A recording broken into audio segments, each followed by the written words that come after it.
We all misbehave sometimes. Wanna change the world, indulge in some bad behavior. Hello and welcome to Bad Behavior. I'm Rosalind. And I'm Nicola. And I am so excited. Nicola, what are we talking about this week? Well, Rosalind, thank you so much for asking. Don't make it weird. I'm just trying to be nice to you. For the first time in 10 years. Enjoy it while it lasts. So I am absolutely obsessed with the show called The Undateables.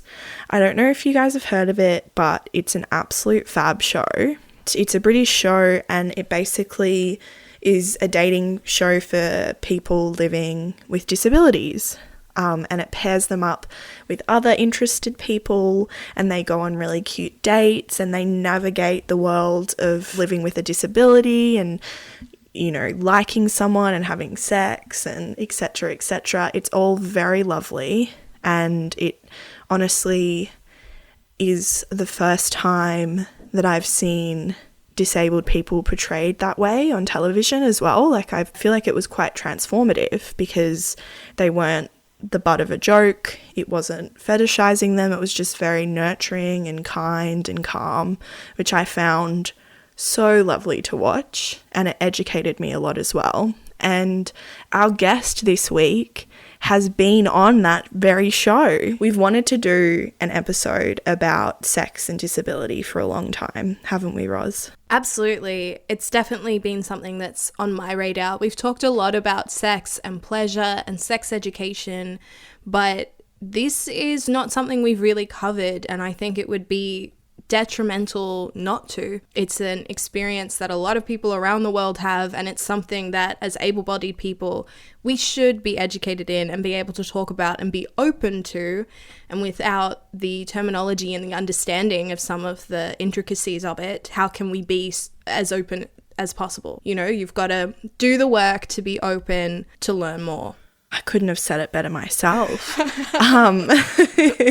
But truly, this is exciting for us when we get to research and talk about topics that we don't know much about. And I think for me, I had a couple of years ago, I don't know if I've spoken about this before, but I used to be a nanny. You know, I took care of children, helped show them the world and, you know, teach them about life's wisdoms, etc., etc. One of the families that I nannied for was this really wonderful family with a set of twins who were both on the autism spectrum, and that was the first time I'd worked with kids with autism, and it was such a learning experience for me, and I really, really bonded with one of the twins. For privacy reasons, let's call her Penelope. Penelope was completely transformative to my life. She was completely nonverbal, kind of rocked my world about how I knew how to speak to people and how I approached them, and, you know, how I asked for things from her and how she asked for things from me. It was really, really just identity defining for me, I think, because I'd never had a friendship with someone who was not able to speak before. And watching The Undateables, it truly, I saw her reflected. It just warmed my heart so much because, you know, I would really want for her to at some point in her life be able to have companionship or friendship in that way. You know, that's something her parents and I would always talk about as like a dream for her, potentially, if she wanted it. And so to be able to see these wonderful people dating and pursuing romance, it was just so refreshing. And I'm really, really excited for you to hear this interview.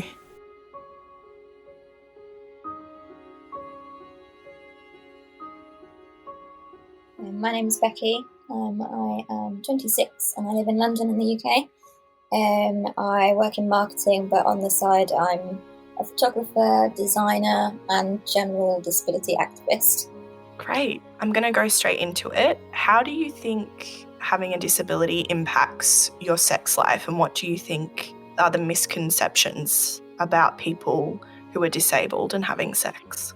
I think for me personally, sort of living with a disability and sort of dating and sex and things like that, that I do notice the misconceptions around sort of sex and disability through dating apps and things like that. The things people say, I've had a lot of messages from people basically just asking, like, can you have sex? And it's kind of shocking to me. I think when it first started happening, it was weird. I was like, would you ask anyone else that question? And if the answer is no, why are you asking me?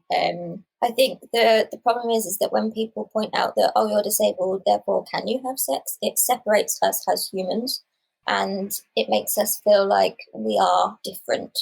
And yeah, I just think generally the assumptions about sort of being disabled and having sex are either that you can't have sex, or that disabled people are asexual or have no sexual desires or needs or anything like that. And yeah, they're probably the biggest sort of like misconceptions that we get generally, and it goes across everyone. It's not just sort of female disabled people; it is male disabled people too. And yeah, it's just the assumption that we can't and don't want sex. So the weird thing for me was actually when I was in school. I can't remember how old I was, but I was sitting in my English lesson, and I heard people whispering next to me about who they thought had sex in our class.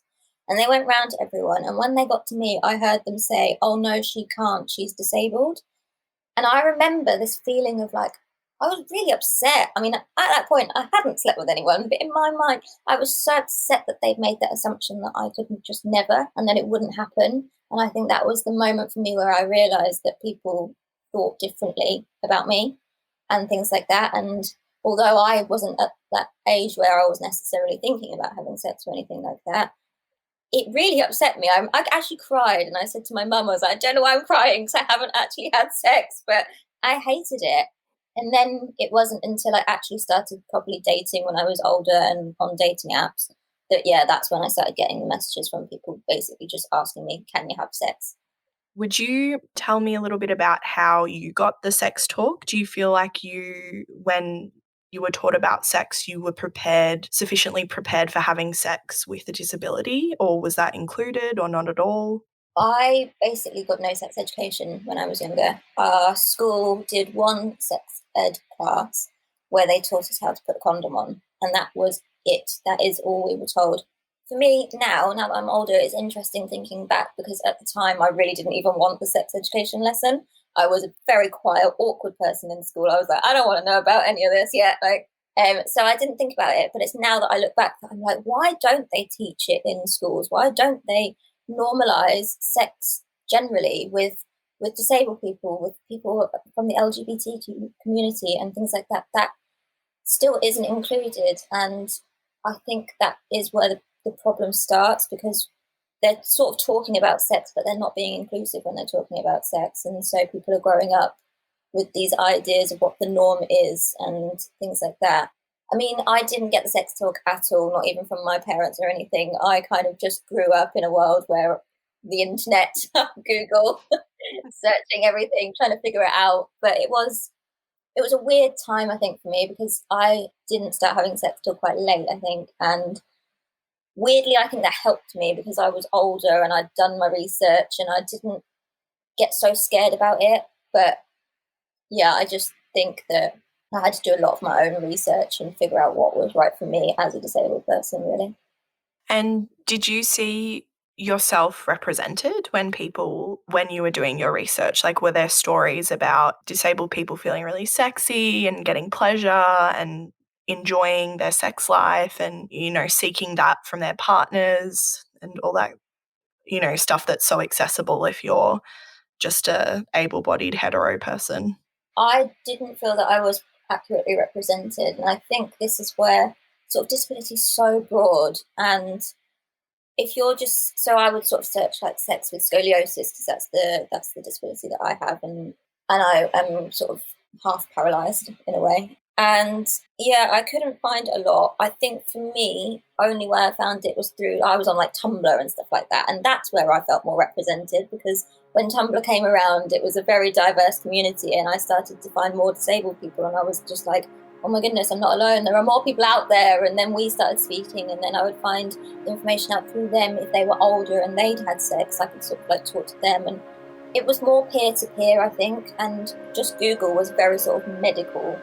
When I was Googling things about sort of sex and disability, it was very medical, and I was just kind of like, this doesn't feel right to me. This is people that haven't experienced disability writing about what it's like to be disabled and have sex, and it didn't sit right. So a lot of my sort of research ended up being when I found Tumblr and Twitter, and I found more disabled people online and things like that. That's so cool that you've been able to provide that for other people as well. I'm sure you've paid it forward with all your advocacy, so that's really amazing.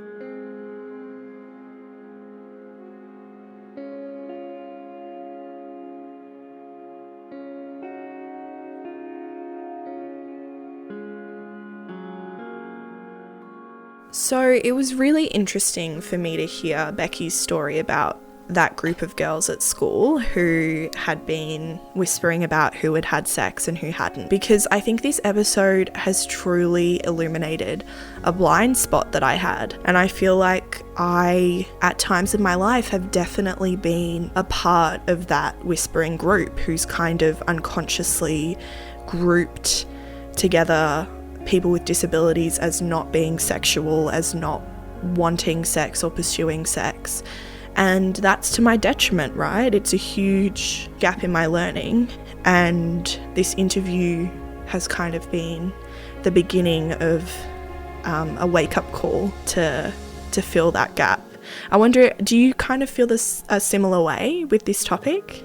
I agree. My first experience sort of around this, I worked in aged care for a long time, and I remember talking to my boss, who was a registered nurse and ran this aged care facility, and she was talking about sexuality in aged care.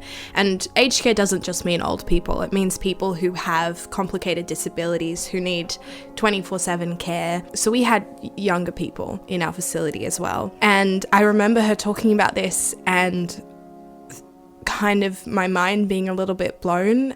I guess, especially when we talk about it, sex is such a basic thing for most people. Like, it's a part of most people's lives.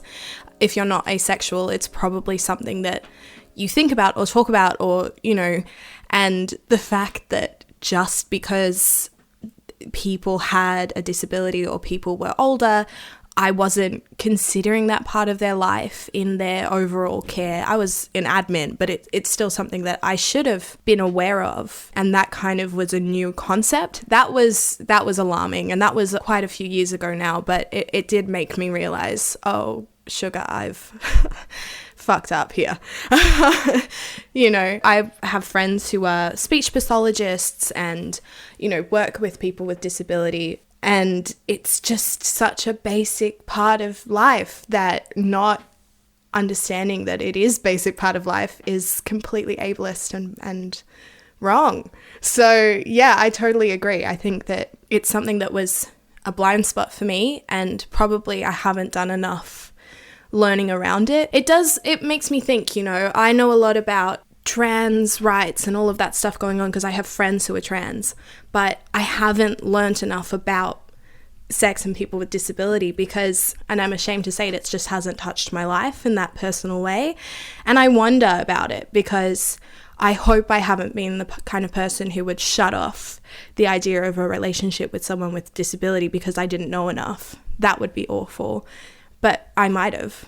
The thing is, you probably subconsciously have, unfortunately. I feel like I definitely would put my hand up and say, if I've had this bias where I've not even considered people with disability to be sexual, I would never say I've actively pursued that bias or vocalized it, but it's been internal and it's definitely been there in my mind. And I completely agree with what you're saying, with how it's not until you've had these conversations and learnt the language about how to talk about it and not have it be so stigmatized and taboo, how can you expect to be able to date people with disabilities, trans people, you know, gender non-conforming people, all these groups who hold such wonderful dating prospects for us?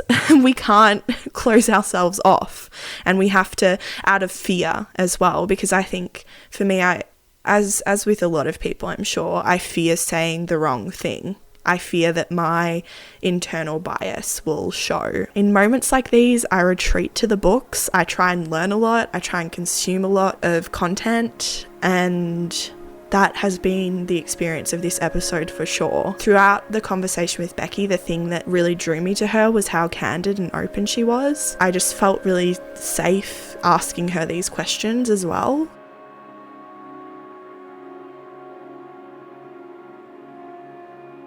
In the next part of the interview, Becky has some really wonderful things to say about dating apps, which I'm very excited for.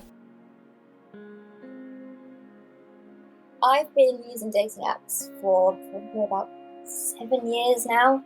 I started on Tinder when it was weird to be on Tinder, when people were kind of like, don't talk to strangers online, it's weird. So I was sort of secretly on it, and then it just sort of blew up and everyone was on it and it was normalised. And my experiences changed so much over those years. I find it quite interesting because when I first started dating on apps, that's when I first had the realisation of, oh my goodness, what do I do? Do I tell people I'm disabled, or do I hide it and let them get to know me as a person? And it was a real sort of like self-discovery time, I think, when I first started using dating apps. I did start with just photos of me and not my disability. There was no mention, and I would talk to people for like months. Like, we wouldn't meet, we would just talk and talk and talk. But it was as soon as I told them about the disability that they just would ghost me, and this was happening a lot.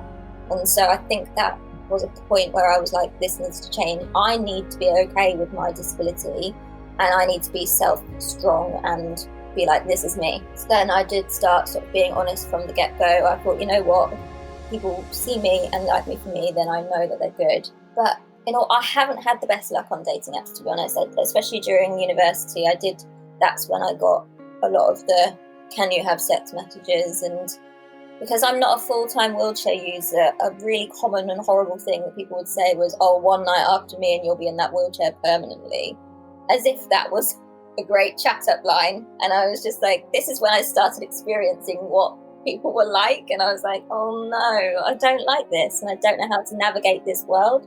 I do still use the dating apps, and I've had some good dates, I've met some good people on it, but nothing that's ever really amounted to anything. And it was actually a guy I went on a date with that I ended up sleeping with for the first time, and that was my first experience of knowing that they knew about the disability and they didn't care about it, and it was good, it was fine, and we had that communication. And I'm glad that it worked like that, because I think that I had that sort of internal pressure that I was getting older and still hadn't had sex, and started wondering if that was because of my disability or what. So yeah, I've had some varied experiences on dating apps, really. I feel you. I've had no luck on them either, but there's still that like tiny little slither of hope that makes me re-download it every couple of months after I've given up on it. And it's just, I would really hate for Tinder to produce how many times I've deleted and re-downloaded it, because it would be very confronting for me to see the lack of commitment in either direction.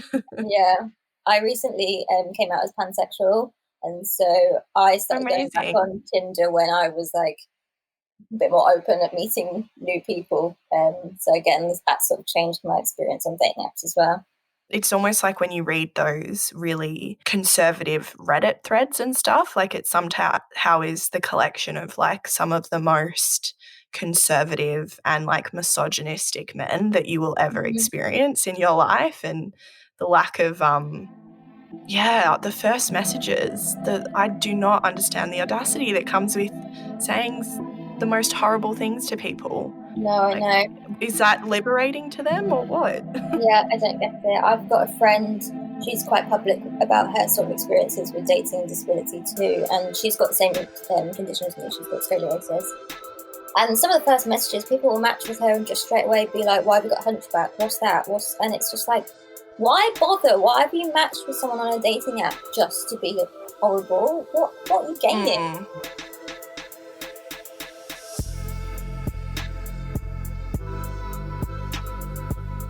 I don't know about you, Rosalind. Well, actually, I do know about you, but because I'm your friend. But I can really relate to the absolute pain of dating apps and navigating them, and also the horrible first messages that men send. And that's not even receiving them as anything but, you know, a basic white woman.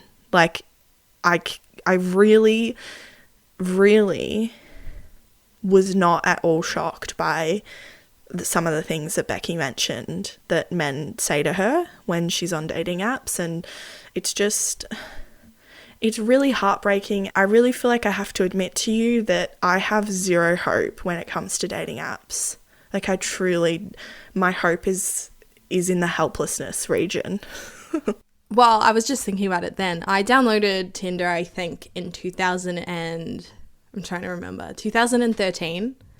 So that's 7 years. That's how long Becky had said she'd been on it too. I think, have I been on it the same amount then? Because I would have downloaded it around when you downloaded it, right? Yeah, so it's been a really long time. I no longer use Tinder for men. I've found that Bumble is a lot better because women have to message first, and I find that just that basic premise means that I get a lot more of a respectful back and forth from guys. So I don't have that problem as much anymore. But I remember what it was like when unsolicited you would get awful, degrading, just not, you know, just awful stuff about your body, what you look like, everything under the sun. Add anything other than just sort of, you know, run of the mill. A nice, hey, how are you? A basic conversation starter. Yeah, you know, I was discussing this with Nicola before we recorded this, and she told me not to go into specifics, so I won't, but there were awful things said. Oh, because they're so gross, and I don't want to give airtime to any of the stupid incels who sat there with their friends and were like, let's send this message to this girl. Like, that's exactly how they sounded. You can't argue with me about that.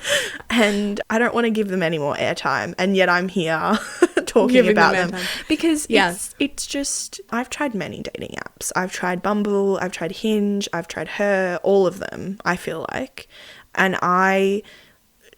Tinder is definitely the most degrading. Like, I think people are the scummiest on Tinder, but all of them are pretty shocking. Like, even on Bumble, where you have to take the plunge, it's still pretty terrible a lot of the time. People just feel they can say anything. They just think there's no repercussions. They're not standing in front of me.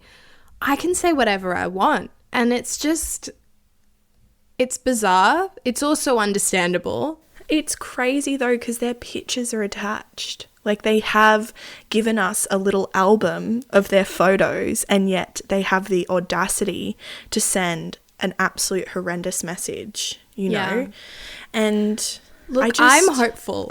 I'm not. I know that we're talking about how you're not, but I am. I feel like, okay, I can't talk to people in everyday life. This is just something I need to deal with. I find it very hard to just be, you know, hey, I find you attractive. Do you find me attractive? How do you do that? Ew. What is that little interaction you just played out? That's what I mean. I don't know how to do it. I have friends who have had a partner always. And I'm like, I don't know how you do that. I don't know how you just go into an interaction and go, great, by the end of this, I don't know. I don't even know how it works. What I'm saying is, if I don't have hope in dating apps, I don't have hope. Ooh, that's a little tidbit, isn't it? Especially now in Corona. If you can't go out and find people and meet them and wow them with your shockingly brilliant personality, then you've got to do dating apps, and it's awful, but it's the avenue I have, and so I refuse to be hopeless. Yeah, okay. Now this is honestly that little pep talk coupled with Becky's optimism, because I would say that despite all the absolute horrendous stuff that she's received online, she also mentioned that she'd met some really lovely people and had some, you know, really lovely occurrences as well. So I feel like coupled together, maybe that paints a better picture. Look, at least it's quicker. She and any other women out there who are trying to just find someone, at least you can kind of weed out the assholes straight away. Because if they have liberty to say this stuff because they're not face to face with you, you don't want to date them. You don't. You don't want to date those people, and maybe they would be more respectful in person. It would take longer to find out their true colors. It's like my family has a thing about board games, that you really find out about someone when you play a board game with them. Well, maybe this is the board game. It's a game, so people treat it lightly, and they act like absolute horrendous human beings, and that's good. It means I don't have to give them any more energy than I need to. Yeah, I suppose that is one way of looking at it, and another way of looking at it is that everyone's trash and it will never work. Yeah, that, but also as two women with able bodies, like, we're not even getting the half of it. Like, our entire dating experience isn't being defined by our bodies. I mean, it is. It is being, that's a broad statement, but, you know, it's not the first thing people are commenting on, and they're not discriminating about. I mean, okay, this entire argument is got a lot of holes in it, because yes, they are. Yeah, the men do judge you based on your appearance, but it's not based on, you know, you've got to be, I know what you mean. We have to be intersectional when we think about this. Our version of horrendous interaction will not be half as bad as for people who have been fetishized or targeted for other reasons. One part of that is, it weeds out the shit people. And the other part of that is, wow, these people are getting horrendously negative messages every single day. That must be exhausting. You know, maybe, yeah, I hate them. I'm back to hating dating apps. But even I have deleted them multiple times. I've deleted them. I've taken probably months-long breaks. And I had a plan. Every new year, I have the same resolution, which is I will go on another dating app date every month, okay? It's not that big a deal. I still don't always do it. There's some hope, you know. Wow, this conversation got real sad. Mostly because of me. I take full accountability for changing the mood of this. No, I feel very optimistic for you. I feel like you come across really well over text, which is not something that I feel necessarily for myself. You're very witty. And so one day you'll find someone who can keep up with your banter and has the same values. And if it means you have to weed out some horrible people, I'm really sorry for that. But you're great, and anyone would be privileged to have you in their lives. Wow. Thank you so much. And I mean, ditto that message to Becky as well. Let's manifest it. I'm keen on us manifesting anything for me. Let's manifest for Becky though. Okay. What does that entail? I mean, we just did it. Get ready, Becky. We sent you a man. Or a woman, great. Or anything. Yeah. Great. Okay. We've done good work today.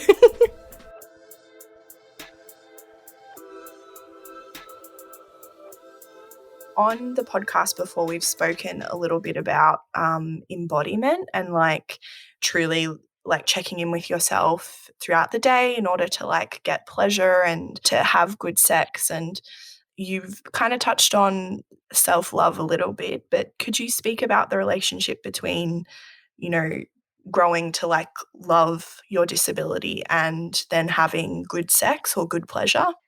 So, as I said before, when I was on dating apps and I started realising that people were really judgmental about the disability, I realised that the fact that I was trying to hide it was also my own issue and something that I obviously was struggling with how I looked, and I was worried about how people were judging me. And at the time I was studying photography at university, and so I really kind of took that in and started to explore my own disability. I did sort of self-portraiture, I did sort of nude photos where quite modest nudes, but you can see my back, and I wanted to sort of make my back very visible because of the curvature on my spine. I wanted to be like, this is me, this is what I look like, this is my body, and I love my body.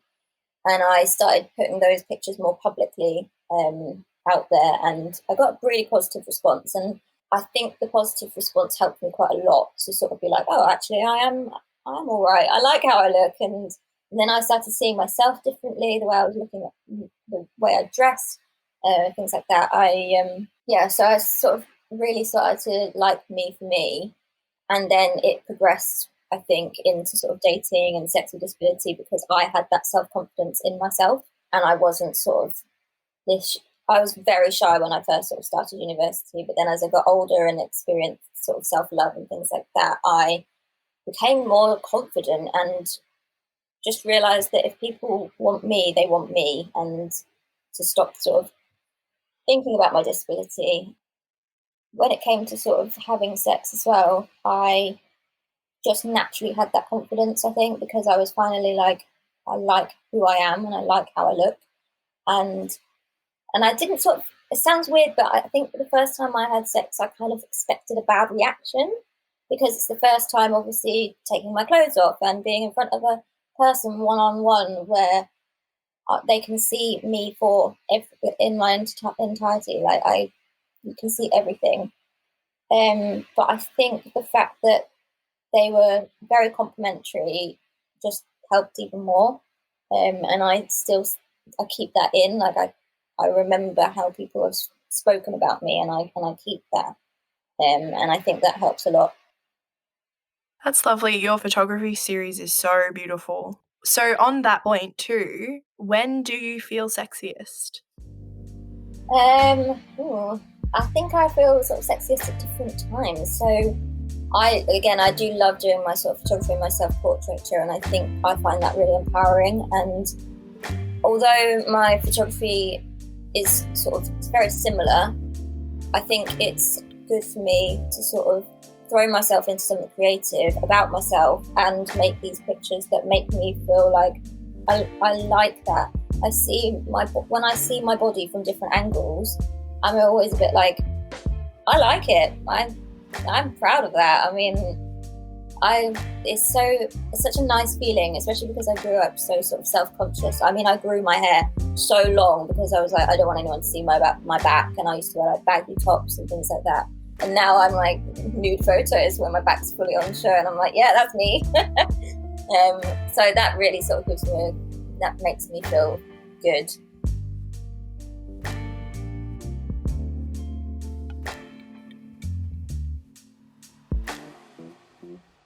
Would you be able to tell me what the best parts about having sex as a disabled person are?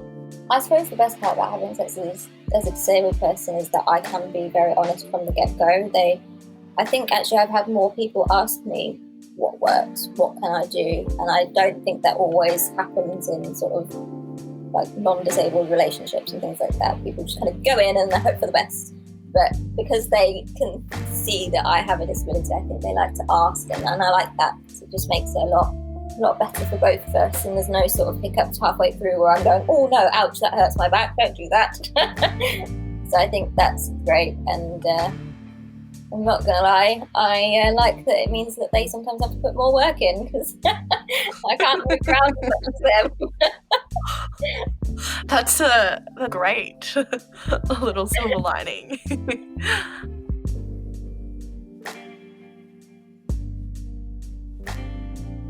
What kind of stories and narratives you think are missing from the way that the general public or able-bodied people talk about disabled people having sex? Like, what do you think we need more of?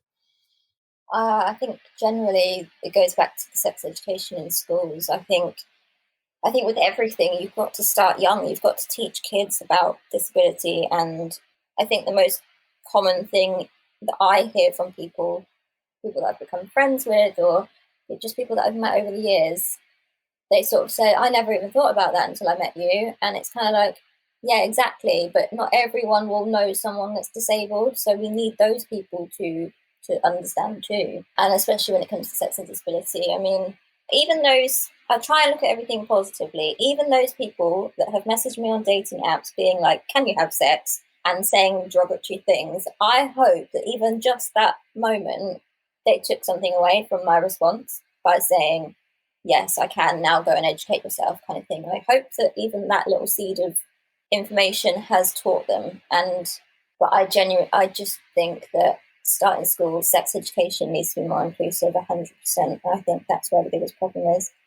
I've worked for charities and things like that work with people with learning disabilities, and even with them, they talk about being in relationships and things like that, and it just needs to be normalised. We need to normalise disabled people wanting relationships and wanting sex and teaching them, because I just think that we shouldn't be left to just figure out everything out for ourselves all the time.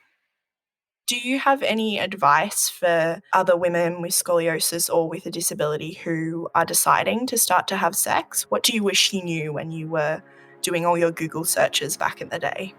I think my advice would be to try and find the disabled community generally. I think that was the main thing that changed for me when I started meeting more disabled people and could have open conversations with people that just get it.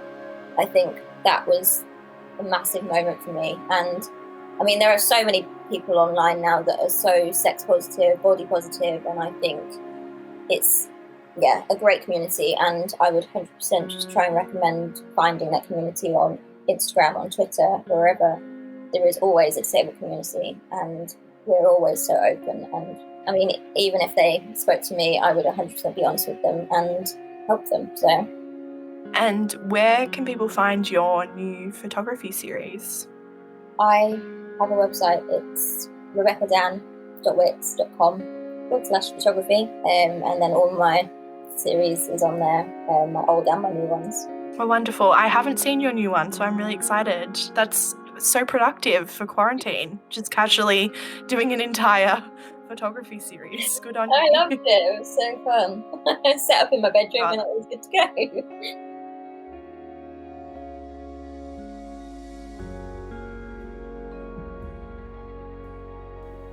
Thank you so much for coming on board with us for this episode. We hope you enjoyed our interview with Becky as much as we enjoyed it. And if you'd like to check out more of her work, we will be linking her website and her Instagram on our website and Instagram. And I really urge you to go and have a look. She is a wonderful photographer, and the photography series that she creates are truly, truly remarkable. And just to wrap this up, I came across a really, really cool reading challenge for any of our listeners that like books, and it's called the Disability Stack Challenge, and it urges us to question how many people with disabilities work that we're consuming. We'll be posting that on our Instagram, and I really urge you to have a look at your bookshelf and see if it has enough disabled authors in it, because I certainly will be. Thank you so much for listening. We'll see you next time. Bye.